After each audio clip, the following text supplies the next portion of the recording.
when we get this op amp back from the manufacturing, so there may be an op amp that we are trying to test, right.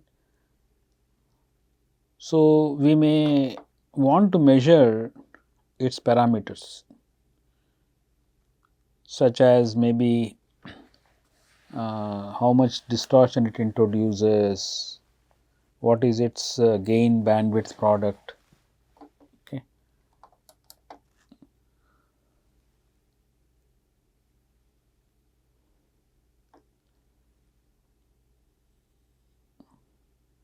So, this is a precision zero drift op amp, and if you want to know what kind of an op amp it is, what parameters does it have, you have to visit their website and they will give you the data sheet, I suppose, right.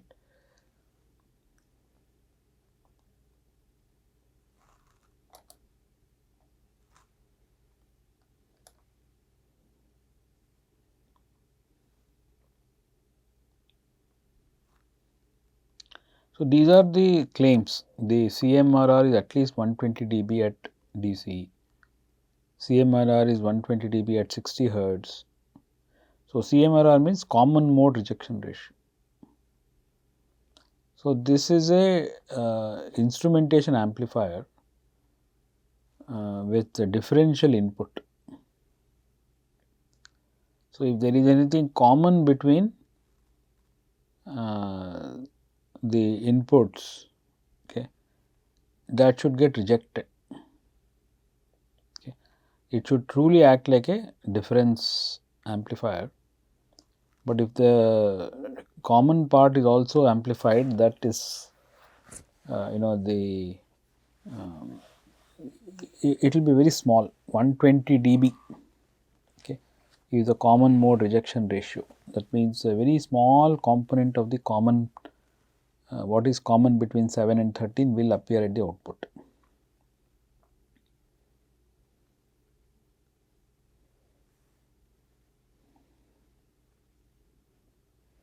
See, I have made one mistake. This is supposed to be a 5-volt op amp. Okay.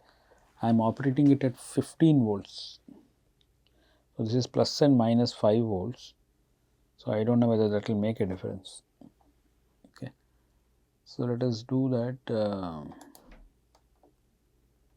So, let us go ahead and change this to 5 volts.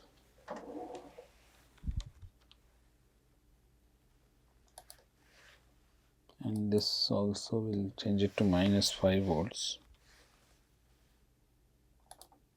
And input also I may have to reduce it to, let us say, 0.5 volts.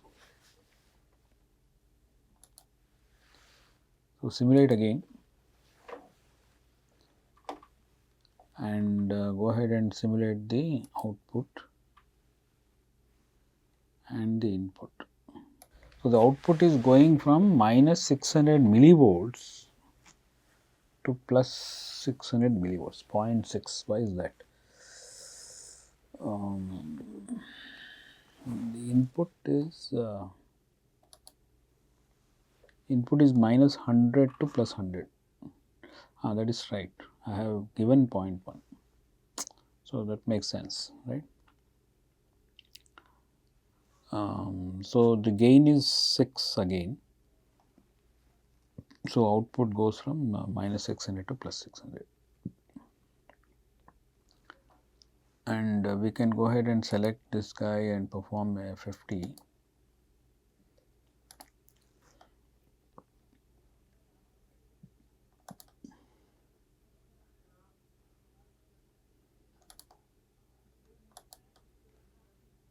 So, there is some this is a principal component at 1 kilohertz.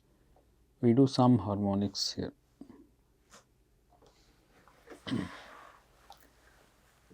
So, you should appreciate that every IC will be different. This is at the design stage, we have modeled it as a simulation model. We took the model of the op amp given by analog devices, we modeled the resistance, okay, the simulator may allow you to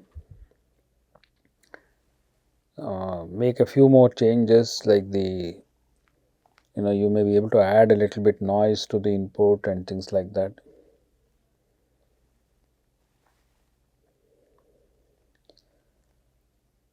The point is, this is at the, if you design this such that it becomes a better amplifier, right, and then you are doing the simulation, etc. So, frankly speaking, this is not testing, this is just simulation of a model. What you really need to do is, when the IC comes back, can we make measurements of the actual values, right? It could be the offset of the op amp, it could be the harmonic distortion that results. So, these must be measured on the analog test equipment, and we should be able to see whether a part is really bad and needs to be discarded because it had some parametric faults which are unacceptable, right. So, that has to be done on the test equipment. Okay. All right.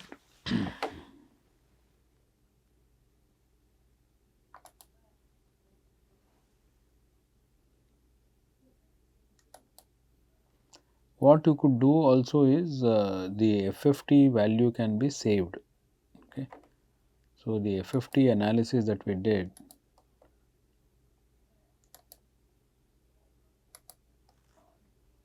it allows you to sort of save these values, or you can note down these yourself. At the bottom you can see that it is showing you the gain as minus 7.7 dB and things like that. Then you can apply the formula for total harmonic distortion. Okay. See, if you see minus 7 dB, right. So, 20 log the actual value is equal to minus 7 dB. Okay. So, the value can be found by 10 to the power minus 7 by 20. So, you will have to do the same thing for all these other guys. So, if if the peak here, the peak value is, let us say, A1, A2, A3, etc., then the definition of harmonic distortion is, you have to take the square root of all these A2 square, A3 square, etc., okay, and divide it by A1. That will give you an idea of what is the harmonic distortion compared to the principal. So, the testers are equipped to do all these things.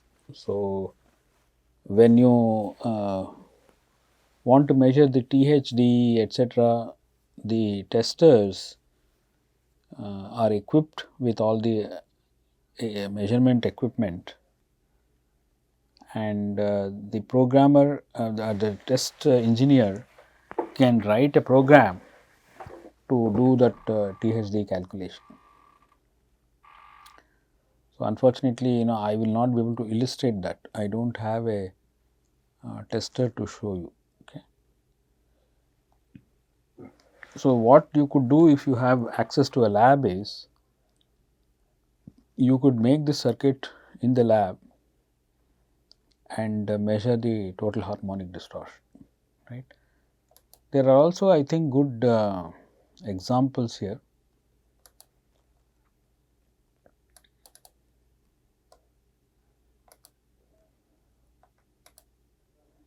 So, this is an audio amplifier, and you can simulate it.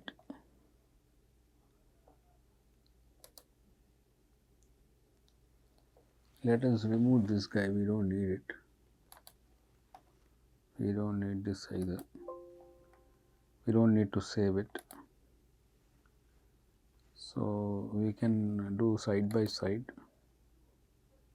and we can we have already simulated, we can just go ahead and plot. So, this is I guess the output.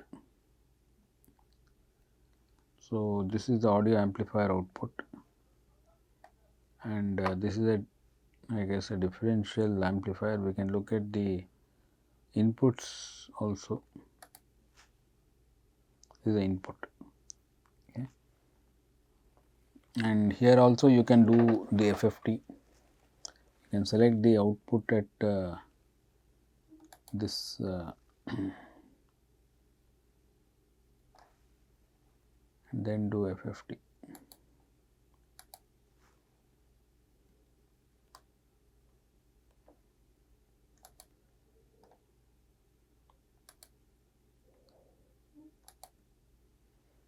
So, it is an audio amplifier. Here you can see the distortion, okay. So, the principal component is at 1 kilohertz, and it is about 10 dB, let us say, okay. That means output is 20 log 10 is 10. So, 10 by 20 is half. So, 10 to the power half, that is output, okay. So, make sure that is correct. Okay, it is saying 7, okay. And this one is 2 kilohertz. See, there is a very significant distortion, and so on. See, this is a third harmonic, 3 kilohertz, this is a 4 kilohertz. So, what you will have to do to find THD is note down these values. So, this guy is minus 40 dB, this guy is minus 42 dB, and so on. So, do the same thing which you do not have to go all the way, you can do the first few which are important. 1, 2, 3, 4, 5. In this case, I think these 5 will be enough. Okay.